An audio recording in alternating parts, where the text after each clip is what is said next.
महाराष्ट्र के मुख्यमंत्री देवेंद्र फडणवीस ने 14 मार्च 2026 को नागपुर के बुटीबोरी में भारत की सबसे बड़ी 10 GW एकीकृत सोलर इंगट और वेफर निर्माण सुविधा के शिलान्यास समारोह में हिस्सा लिया। उन्होंने वहां मौजूद लोगों को संबोधित भी किया। महत्त्वाचा प्रकल्प नागपूरमध्ये लावण्याचा निर्णय घेतला। विशेषतः त्यांची जन्मभूमी ही विदर्भातली असल्यामुळे आणि वारी हे जे त्यांचं गाव आहे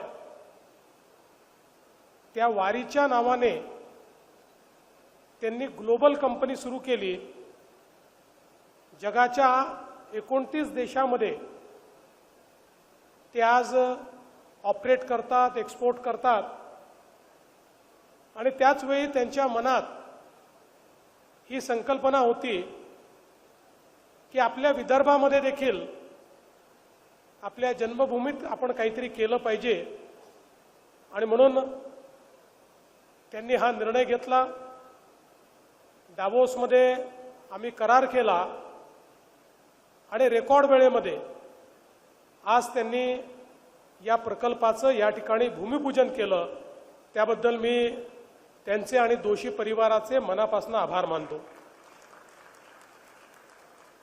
खरं म्हणजे आपल्या सगळ्यांना कल्पना आहे की आज क्लीन एनर्जी हा एक सर्वात महत्त्वाचा विषय आहे। आपल्या देशाचे